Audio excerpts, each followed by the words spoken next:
Welcome to Communication, Connection, Community, the Podcaster's Podcast.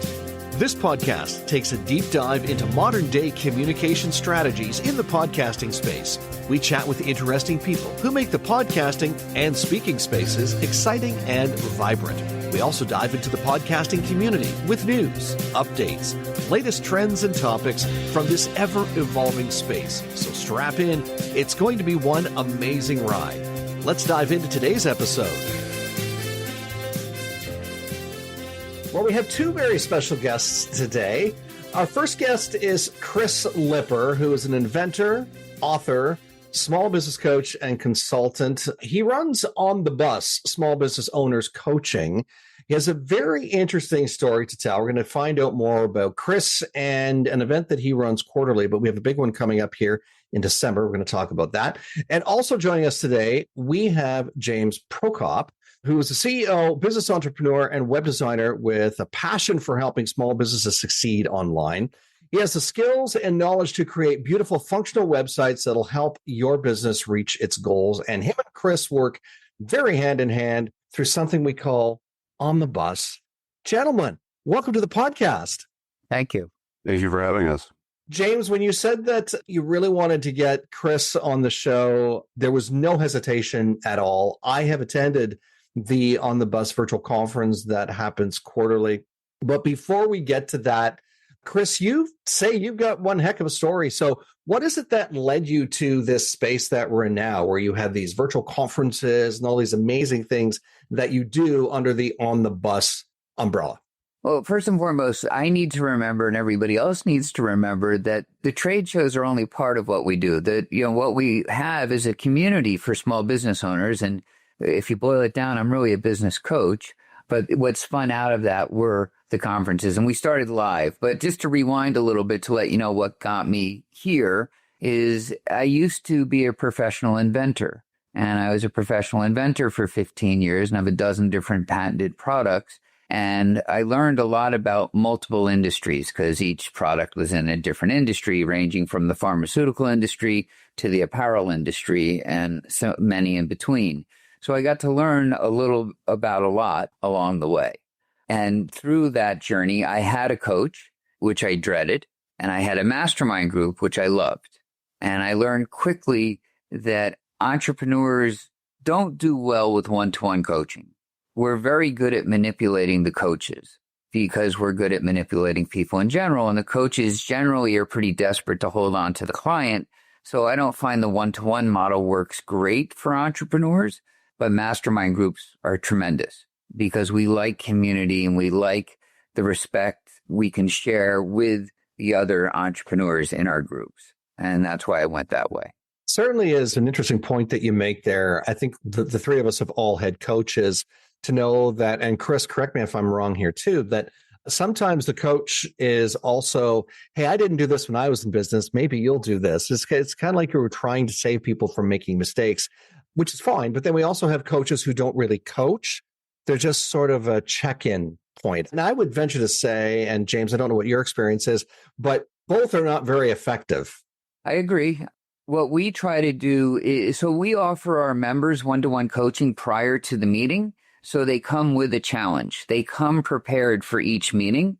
And I can manipulate the feedback because I facilitate most our meetings and know where the answer is going to be from the members who's been there and done that. So you don't want the techspert response. You don't want somebody who's read something about it. You want somebody who can say, no, don't do that. I did it that way, and this is why it didn't work out, and this is how I should have done it, or this is what I did do, and it worked out much better. That's a much better response. To learn from others' mistakes is a lot more inexpensive than having to make them ourselves. Yeah, no kidding. And actually, sidetrack, this book, The Entrepreneur's Big Book, 11 of us tell our stories in there, and it's primarily about the mistakes we've made with that premise. Shameless promotion for the book, by the way. Sorry, we're going to make sure to do that. No, that's good. No, I'm glad you do that. We'll make sure that the link and all of that information is in the show notes after today, by all means, for sure, to direct people to that. James, how did you and Chris get connected? What was the connection point for you? Well, I think from my perspective, I went to one of his international virtual conferences, and was just in awe by the platform, the metaverse in which it was, and how you could navigate. And I've been to traditional trade shows, right, where there's a lot of setup, there's a lot of backbreaking work. This, I thought, was an amazing platform because people don't even have to leave their office or leave their house and can attend this and network in a way that is more 2025. And this platform is. And how I connected with Chris is by explaining my business and my need for being open-minded to business coaching for my business. And then also understanding that, he needed some help with some digital marketing. So that's kind of how our business relationship fit. Actually, it was a step beyond that. So James had come to the conference, and it was probably at a busy moment. And I get pulled in a million directions. And there's, it doesn't matter how much tech support we have. It kind of all comes back to me. And James saw this. And when he approached me, he said, you really could use a buffer at these shows. Someone to make sure that everyone's prepared and ready and they kind of in their seats type of thing. Let me be that person for you. That was a great sales pitch. He had my attention then. Apparently it worked because he's, you're still there and you're both doing amazing things, by the way. And I'm not just blowing smoke and saying that. I've been to 2 of these conferences. I've been to a couple of events, I believe, between conferences and just really appreciate what the conference brings to people. Let's talk about the conference because really that's what we want to do is to encourage people to check it out. And it's because it's different. It's something that's different. We all know what conferences are. We all know what trade shows are. As James said, they're very backbreaking. You go and do you really get a lot out of them for all the work and that you're putting into them? And that's a metric that only the individual can measure, of course. But let me ask this question, Chris, because you indicated that you shifted from in-person to virtual. Was it a shift because of the pandemic, or did the shift happen even before that? Like, were you recognizing the value of the virtual world before that even all happened? All right, great question. And I'll two-part it for you. So in 2014, one of our members, I was coaching him, said, trade shows suck. I'm never doing another one. And I looked him in the eye and I said, trade shows don't suck. You suck at doing them. And I'll prove it to you. And we're going to have a trade show. And he was like, oh, yeah, when? And it was almost like a dare. And I said, the first Friday in June. I was making it up on the spot. He goes, where are you going to do it? I said, at a college campus, and that's how it all came together. And I said, but we're going to use our sales training, which we offer 3 times a month. And we're going to use 2 of the classes to teach you how to get more out of trade shows. And then we'll have a class afterwards to figure out what worked and what didn't. And he took a booth, as did all our other members, and it was a great experience. Before the pandemic, many of our members wanted our virtual bus meetings, which are, board meetings, however you want to describe them. We call them bus meetings because we're on the bus, to be virtual and not live. We were live, strictly live. And one-to-ones, everything was live. Sometimes there'd be 2-3 people in my waiting room in my office, and they were like, why can't we do this virtually? And I said, because business is done belly to belly, eyeball to eyeball, and I need to shake your hand, and that's how business is done. And I was wrong. And I've told them all I was wrong, and they were right. Because when the pandemic happened, I remember I shut down our office on March 20th of 2020. And we had just opened new offices. It was heartbreaking, shut them down. I moved from New Jersey up to Woodstock, New York. And we had a June show scheduled that we had to cancel because we couldn't do anything live.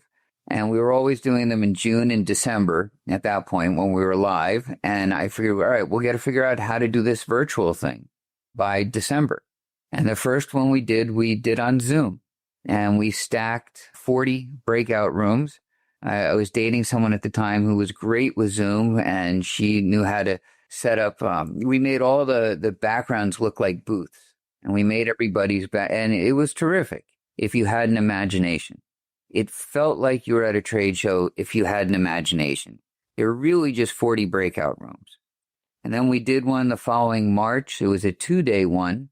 We did an afternoon on a Thursday and a morning on a Friday.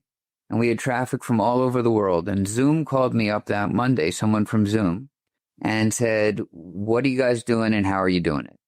Because they must have seen the algorithm spike and we were getting traffic from India and all over the place, night and day. And I told them, and I said, we have another show in June. Why don't you guys speak and sponsor? We'll spotlight you and no charge, but let us thank you for this community, this platform you've provided to small business owners. And they said, no, thank you. And my feelings got hurt. I was like, what? Are you sure? And they said, yeah. And so then we figured, all right, let's try the metaverse. And it took a while to find the platform that we're using.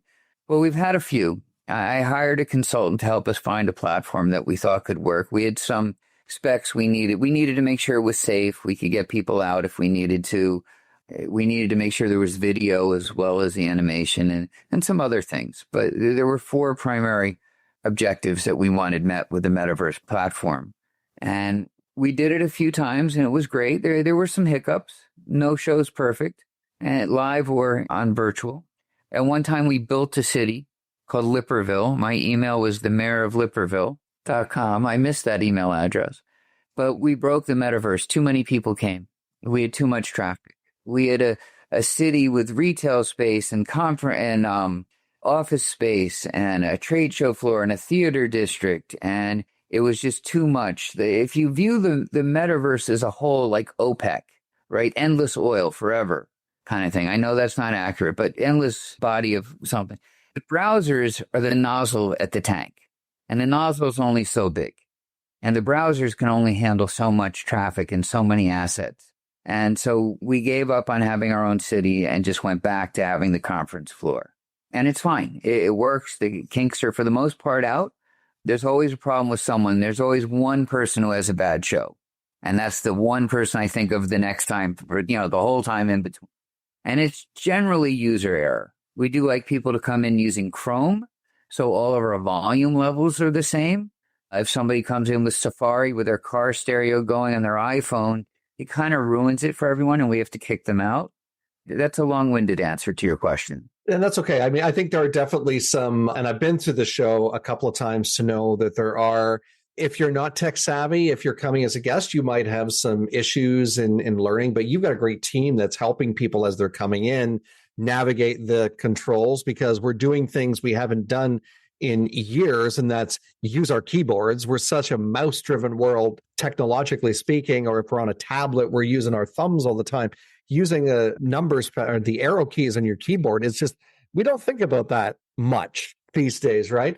But then also, like you say, Lipperville, by the way, I have to say, I miss Lipperville. You got to bring that back at some point. We someday. It's on the list. We need to build it first and then say, okay, well, we'll build the conference floor and then we'll build the town of Lipperville. How about that? Then maybe that's the way to do it. That's exactly, yeah. And we want the metaverses to connect to each other. So other there's a whole plan in place, but I need technology to catch up and to only focus on that for a little while, which I just can't do right. Yeah. James, from a technological standpoint, because I know obviously the tech is a space that you work in, certainly with web design and all of that. What's your take on the space that Chris has created?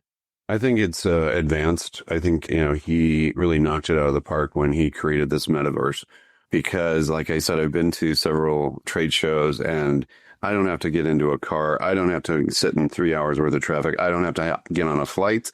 I just have to, look pretty sharp when they show up and articulate, but just the convenience of it and the convenience of getting to meet all of these businesses and these small businesses or entrepreneurs and networking with them and bouncing ideas off of them and having this community, like Chris said, that you can be a part of. Chris does an amazing job with his coaching, but then you also get the folks that are on, your bus and that you're, bouncing ideas off of. And, just the whole concept around the metaverse and the coaching and how it all works and fits, it has definitely changed me as a professional and helped me be stronger as a business owner. So I'm grateful for that. And, as far as the technological aspect of the metaverse, there's so many features that you can use with your booth and talking to people. And I will be also presenting on December 4th, which is our next international virtual conference. And it just has so many dynamic different parts to it that allows people to fit in where they fit. And some people are going to try to, navigate the arrows on their keyboard and They're going to talk to a few folks. The last convention that I was at, I brought all of my guests around to talk to all the different booth owners because that's how I network. And introducing people. And I'm not just sitting there to, take up space. I'm there to network and make sure that people are talking and business is flowing. And that's what the metaverse that Chris has built and provides for us. So it's just a really great space. And, he kind of got in on it before anybody else. So I see him as a pioneer in this industry and a leader in this industry. So it's very impressive too. It really, really is. I was blown away when I first saw it. And I think that, give me your gut feeling on this, either one of you. Chris, maybe we'll ask you, but I find the virtual trade show floor versus a real trade show a little bit easier, maybe not technology-wise to approach, but I find it easier to walk up to a booth virtually than I do to walk up to a booth when I'm physically at a trade show. Yeah, we have a mask, right? We have a digital mask on. We can be very brave this way. But let's just rewind for a second, because I don't want you guys giving me more credit than I deserve. I did not create the metaverse. I did not create this venue that we're in. I rent the room, basically, and dress it up. And that's fine. We do everything else and we do it well. I don't want to belittle what we do, but I didn't create the platform. I just want to be clear with that.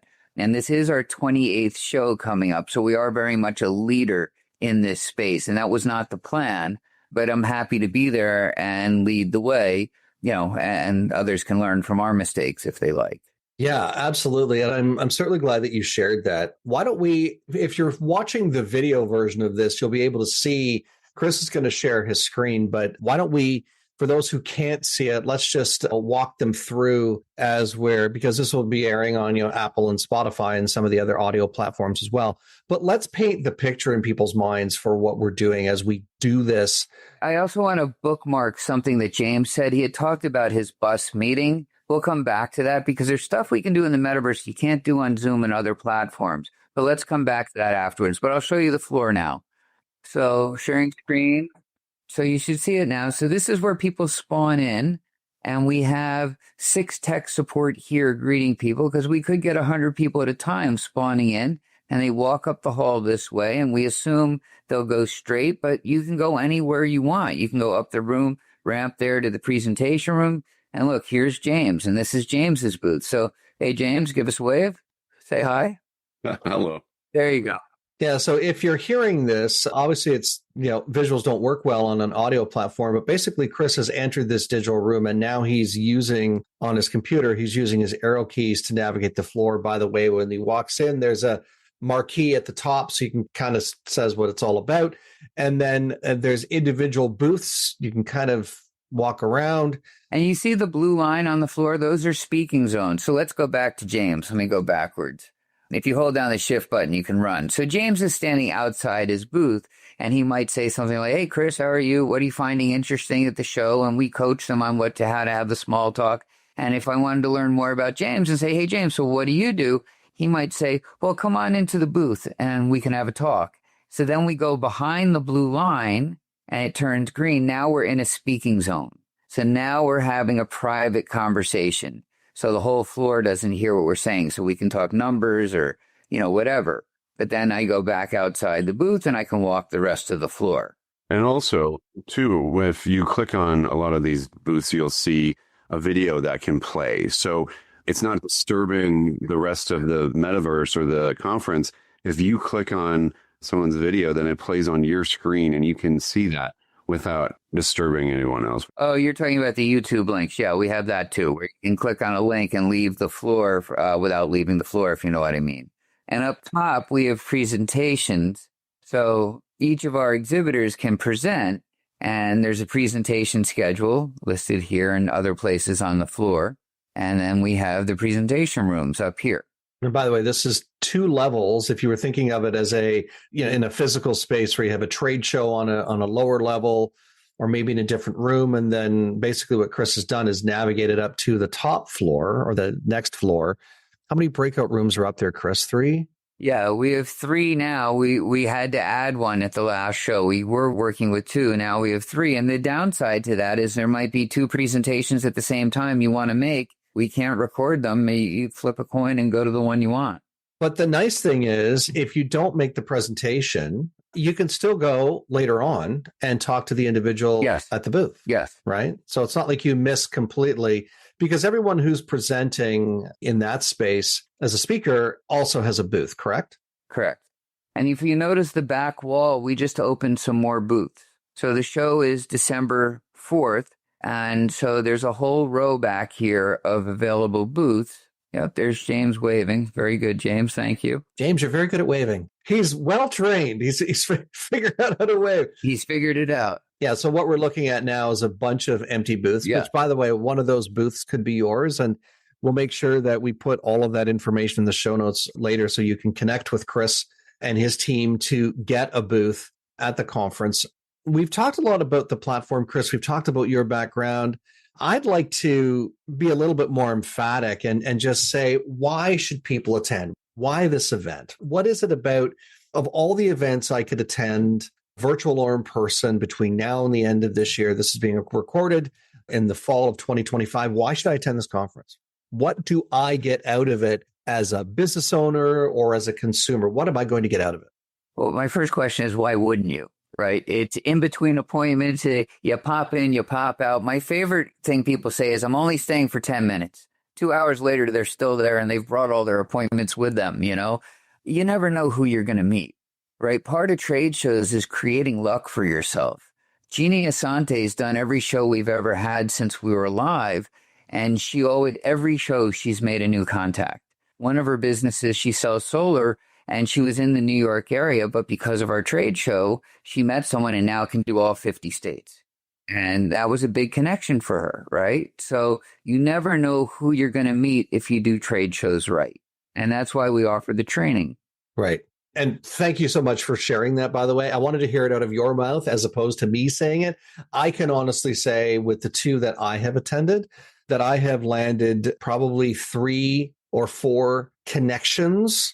And of those 3 or 4 connections from each one, so 8 connections total from the last 2 events I've been at, 2 of those people have become clients or network partners in some capacity. That's great. That warms my heart to hear.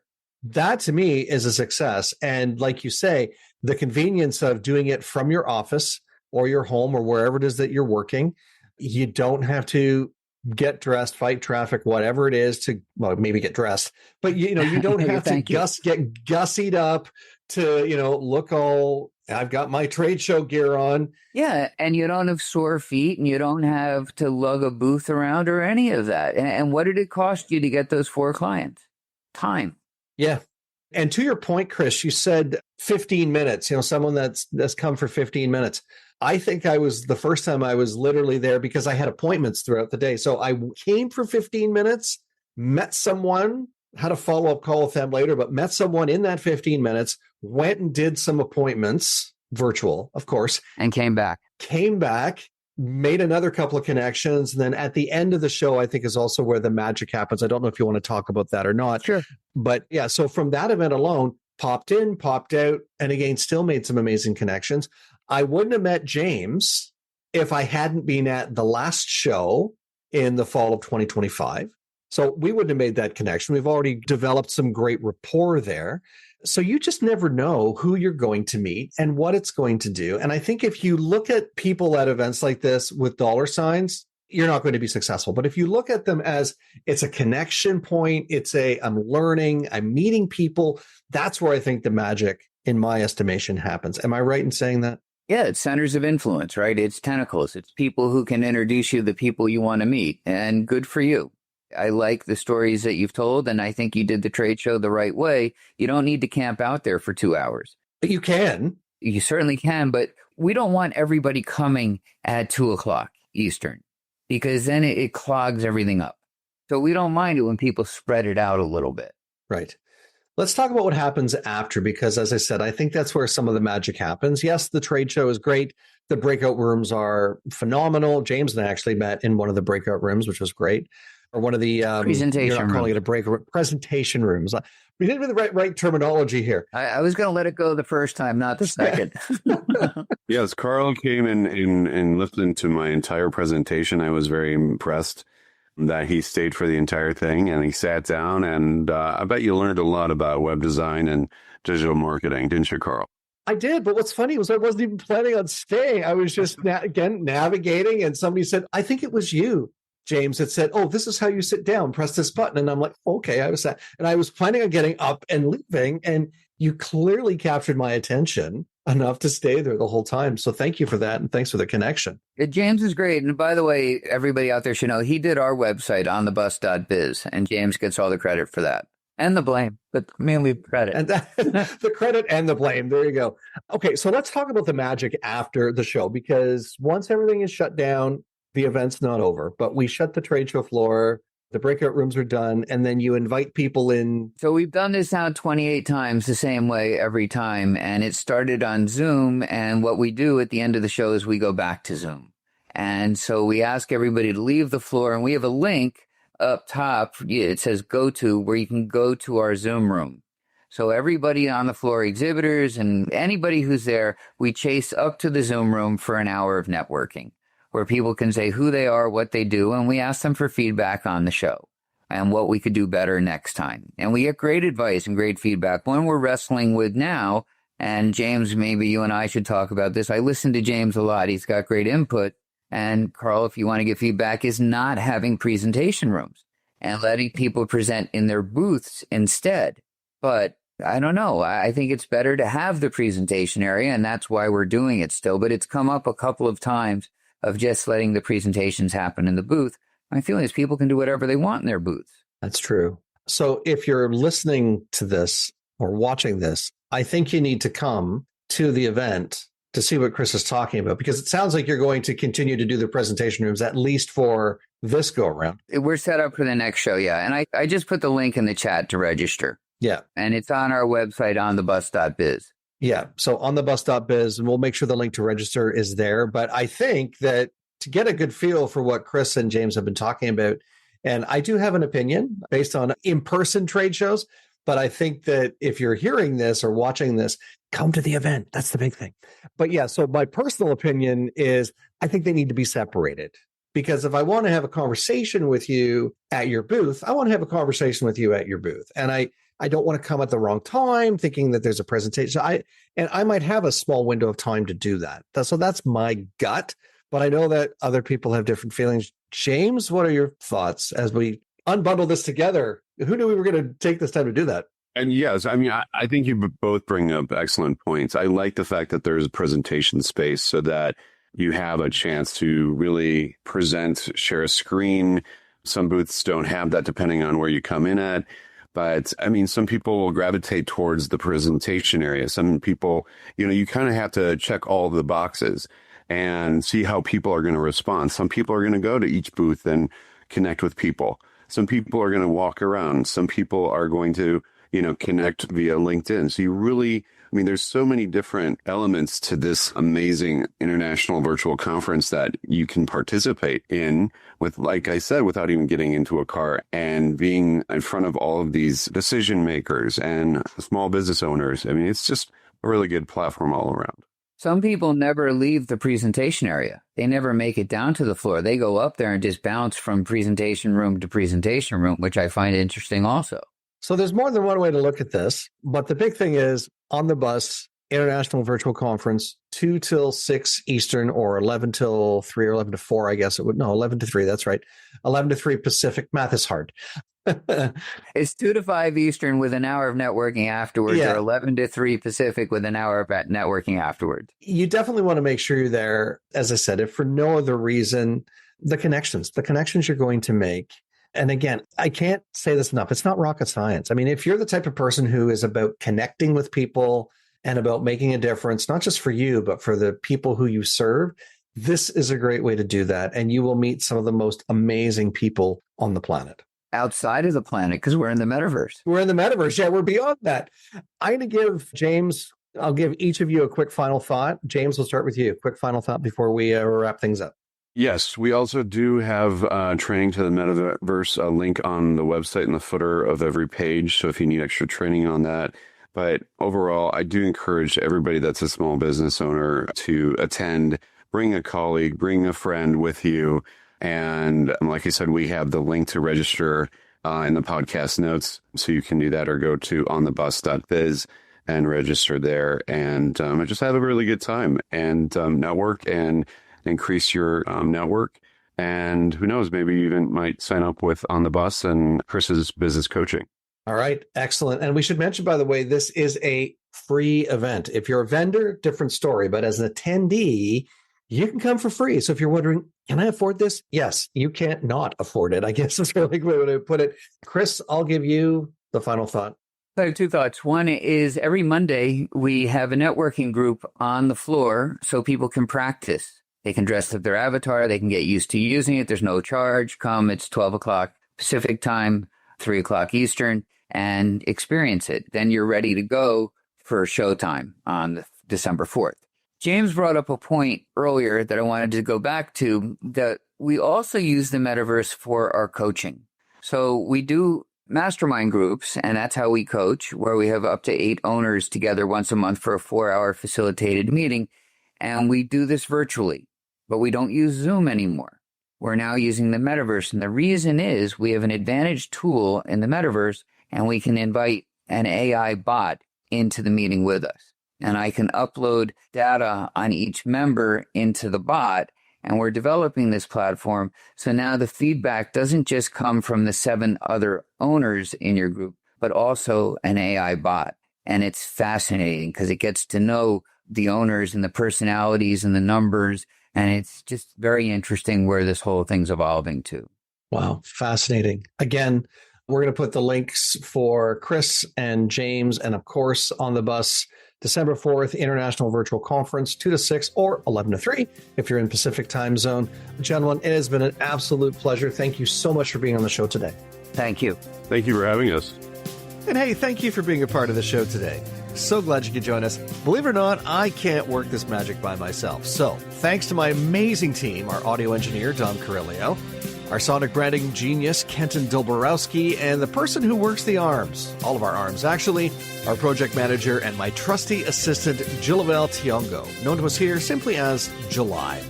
If you like what you heard today, let us know. You can leave us a comment or review, or even send us a voice note.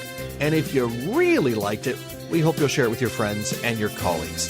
If you don't like what you heard today, well, please feel free to share it with your enemies. And if you know of someone who would make a great guest on the show, let us know about it. You can get in touch with us by going to our show notes, where all of our connection points are there, including the links to our website, LinkedIn, and Facebook as well. And if you're ready to be a guest on podcasts, or even start your own show, let's have a conversation. We'll show you the simplest way to get into the podcasting space and rock it. Because, after all, we're Podcast Solutions Made Simple. Catch you again next time.